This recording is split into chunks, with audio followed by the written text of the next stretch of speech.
में कि कैसे आपको रजिस्ट्रेशन से लेकर के कंप्लीट फॉर्म भरना है। तो आप इस वीडियो को देखते रहिए, यहाँ पर आपको पूरी जानकारी दी जाएगी जिससे कि आप इस फॉर्म को बिना किसी मिस्टेक के भर पाओगे। तो चलिए दोस्तों शुरू करते हैं।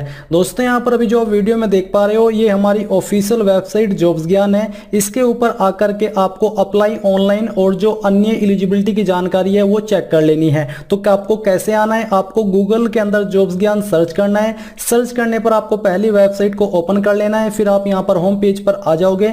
यहां पर आपको टुडे बेस्ट जॉब में यूपी स्कॉलरशिप फॉर्म देखने को मिल जाएगा।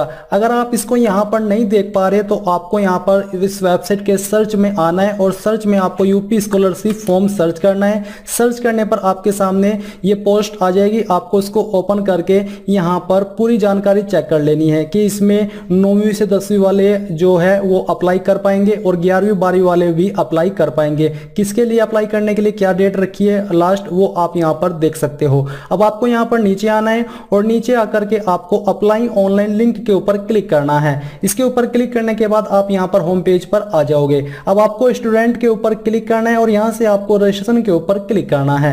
रजिस्ट्रेशन के ऊपर क्लिक करने के बाद आपके सामने आ जाएगा कि आप प्री मैट्रिक के लिए अप्लाई करना चाहते हो या फिर पोस्ट मैट्रिक के लिए अप्लाई करना चाहते हो। अभी यहां पर जैसे कि आप देख पा रहे हो कि प्री मैट्रिक के ही लिंक एक्टिवेट किए गए हैं। तो अगर आप SC/ST जनरल कैटेगरी से हो और फ्रेश हो यानी कि फर्स्ट टाइम स्कॉलरशिप के लिए अप्लाई कर रहे हो तो आपको प्री मैट्रिक फ्रेश के ऊपर क्लिक करना है। और पोस्ट मैट्रिक के लिए अप्लाई करना चाहते हो तो पोस्ट मैट्रिक का लिंक भी यहीं पर नीचे दिया है। माफी चाहता हूं, मुझे लगा कि पोस्ट मैट्रिक के लिंक नहीं डाले बट यहां पर दिए गए हैं। इसी प्रकार से अगर आप OBC कैटेगरी कैंडिडेट हो और आप फर्स्ट टाइम अप्लाई कर रहे हो स्कॉलरशिप के लिए तो आपको प्री मैट्रिक फ्रेश के लिए फ्रेश के ऊपर क्लिक करना है।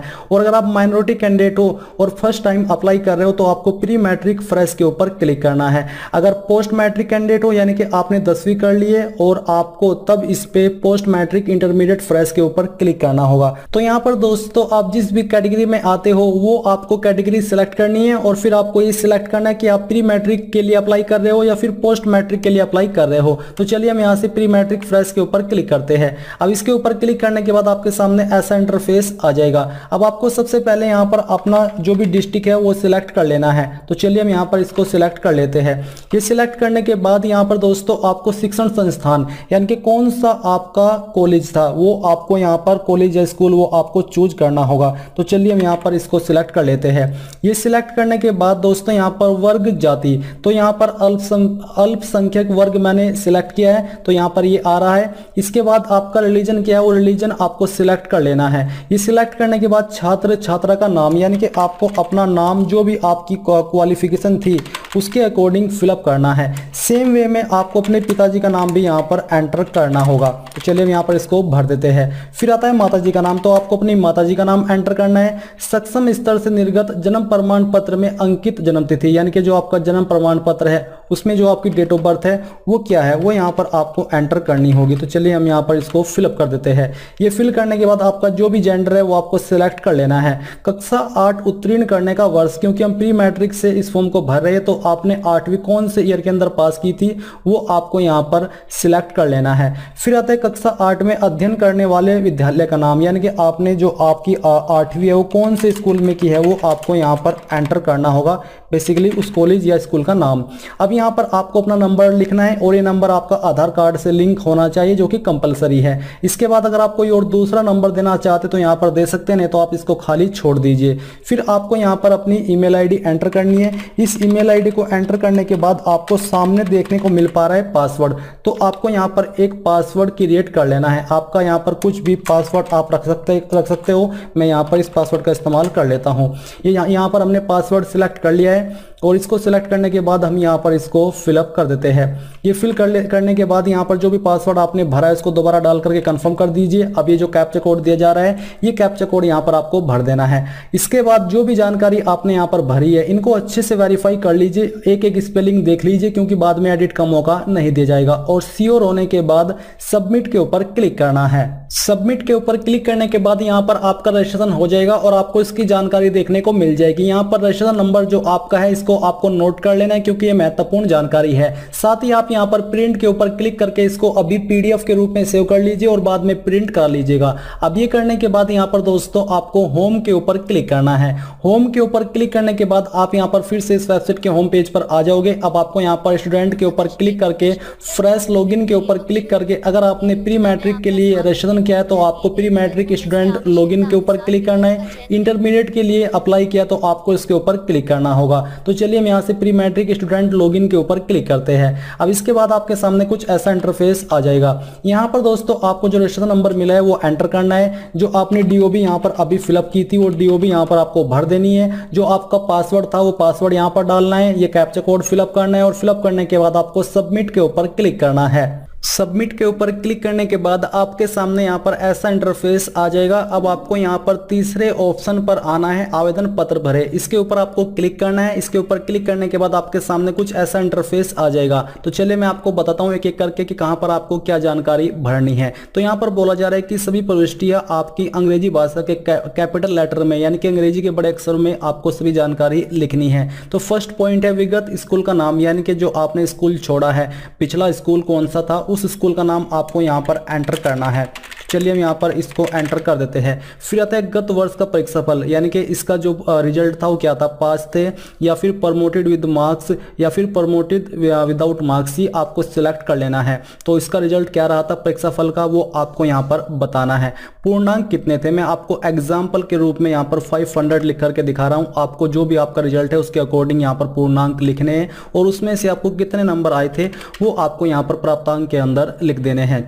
इसके बाद अब बैंक का नाम, जहाँ छात्र छात्रा का खाता है तो आपको यहाँ पर अपना बैंक सिलेक्ट कर लेना है कि कौन से बैंक के अंदर आपका खाता है। तो चलिए हम यहाँ पर ये सिलेक्ट कर लेते हैं। इसको सिलेक्ट करने के बाद दोस्तों यहाँ पर दिया जा रहा है जनपद जहाँ छात्र का खाता है। यहाँ पर आपको अपनी डिस्ट्रिक्ट का नाम सिलेक्ट कर लेना है जहाँ पर भी आपका बैंक है। बेसिकली डिस्ट्रिक्ट का नाम आपको देना है। फिर यहाँ पर दोस्तों आएगा ब्रांच का नाम, तो आपका उस डिस्ट्रिक्ट में कौन सी ब्रांच में आपका खाता है वो आपको सिलेक्ट कर लेना है। ये सिलेक्ट करने के बाद फिर यहाँ पर आएगा छात्र छात्रा का बैंक खाता में अंकित नाम, यानी कि आपका बैंक में एग्जैक्ट नाम क्या है वो नाम आपको यहाँ पर एंटर कर देना है। ये एंटर करने के बाद यहाँ पर दोस्तों एफएससी कोड आपका ऑटोमेटिकली आ चुका है। छात्र छात्रा का बैंक खाता संख्या, अब यहाँ पर आपको अपना अकाउंट नंबर लिख देना है जो कि आधार कार्ड से भी लिंक होना चाहिए। बैंक खाता संख्या दोबारा डालें, यहाँ पर आपको दोबारा अकाउंट नंबर डाल करके वेरीफाई कर देना है।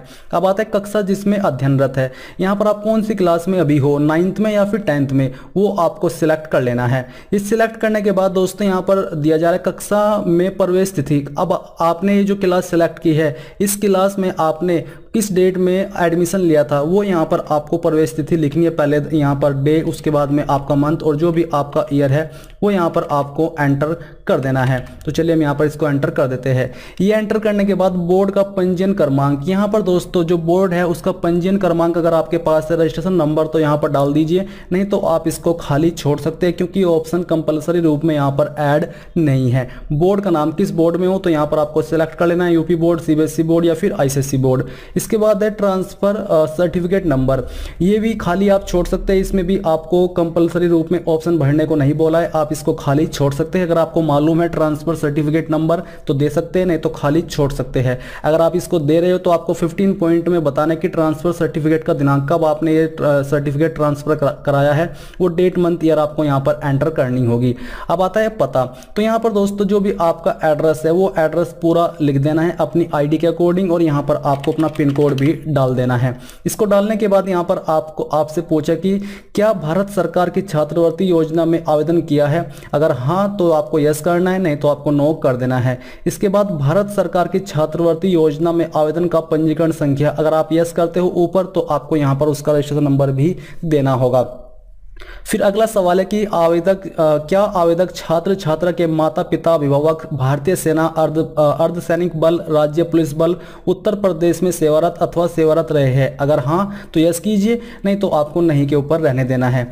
इसके बाद दोस्तों यहाँ पर 19 पॉइंट है विकलांगता प्रकार, यदि विकलांग हो, अगर आप विकलांग है तो यहाँ पर अपना विकलांगता का प्रकार सिलेक्ट कर लीजिए, नहीं तो इसको ऐसे ही छोड़ दीजिए। फिर यहाँ पर आपको नीचे आपसे 20 पॉइंट में पूछा कि छात्र छात्रा के माता पिता, विधिक अभिभावक, संरक्षक स्थिति, जीवित है फिर मृत है, वो आपको सिलेक्ट करना है कि अभी वो जिंदा है या फिर मर चुके हैं, ये आपको बताना है। अगर आप मृत सिलेक्ट कर रहे हो तो मृत्यु की तिथि आपको सिलेक्ट करनी है, मृत्यु प्रमाण पत्र क्रमांक देना होगा, मृत्यु प्रमाण पत्र जारी करने का दिनांक भी आपको देना होगा और मृत्यु का कारण भी आपको कोई सिलेक्ट कर लेना है। इसके बाद अब आपको यहाँ पर ये जो सिलेक्ट करने का ऑप्शन है यहाँ पर सिलेक्ट करना है और जितनी भी जानकारी आपने यहाँ पर भरी है इनको चेक कीजिए और चेक करने के बाद ये कैप्चा कोड डाल करके आपको यहाँ पर सबमिट के ऊपर क्लिक करना है।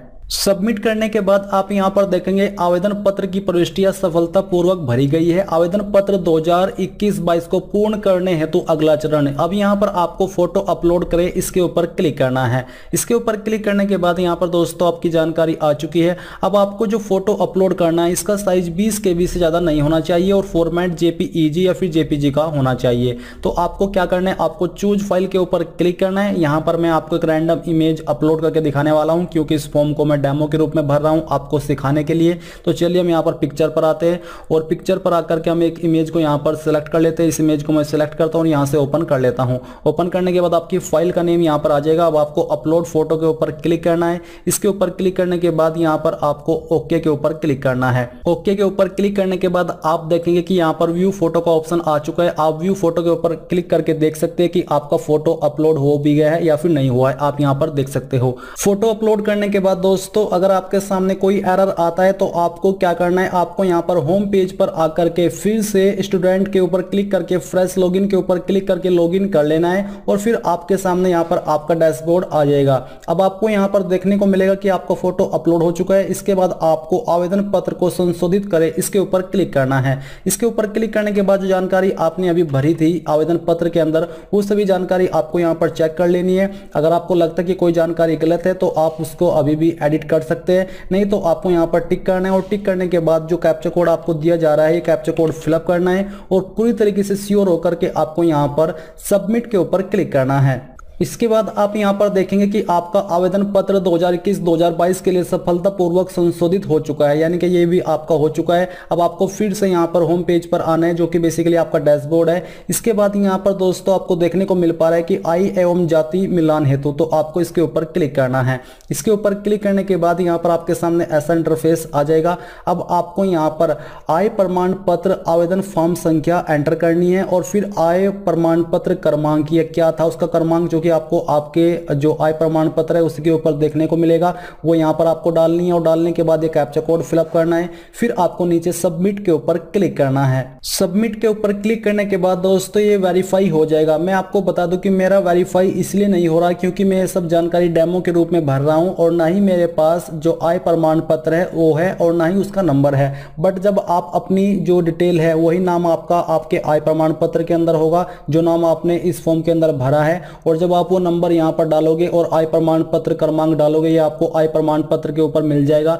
कहां पर मिलेगा वो आप यहां पर एग्जांपल के रूप में देख लीजिए। यहां पर आपको देखने को मिल पा रहा है कि आवेदन क्रमांक, ये जो आपको नंबर देखने को मिल पा रहा है ये आपको ऊपर की तरफ डालना है और प्रमाण पत्र क्रमांक जो नीचे है ये आपको यहां पर नीचे की तरफ डालना होगा और फिर आपको सबमिट के ऊपर क्लिक करना है। ये जानकारी आपकी यहां पर जैसे ही मैच होगी वेबसाइट में तो आपका ये स्टेप पूरा हो जाएगा। फिर आपको यहां पर आना है और उसके बाद आपको प्रमाणीकरण हेतु आधार नंबर डाले, यानी कि जो आपका आधार नंबर है उसको भी आपको वेरीफाई करना है। इसके ऊपर क्लिक करने के बाद आपको अपना आधार नंबर डाल करके वेरीफाई करना होगा और जैसे ही आपका ये वेरीफाई हो जाएगा इसके बाद दोस्तों आप जांच हेतु आवेदन प्रिंट करें, यानी कि आपको आपने जितनी भी जानकारी इस फॉर्म के अंदर भरी है उनको प्रीव्यू आपके सामने आ जाएगा, यानी कि एक एक करके आप सभी जानकारी को चेक कर पाएंगे और जब आपको लगे कि सभी जानकारी सही है उसके बाद आप संस्था हेतु आवेदन प्रिंट करें। इसके ऊपर आकर के अपना फॉर्म प्रिंट कर लेना है और फिर ये आपको आगे जो संस्था है उसके अंदर देना होगा, यानी कि जहां पर आपने एडमिशन लिया है। तो इस प्रकार से दोस्तों आप लोग इस फॉर्म को भर पाएंगे। आई होप आपको सब कुछ क्लियर हो गया होगा। मैं माफ़ी चाहता हूँ क्योंकि मैं इसमें अभी इस एज में नहीं हूँ या फिर इस वे में नहीं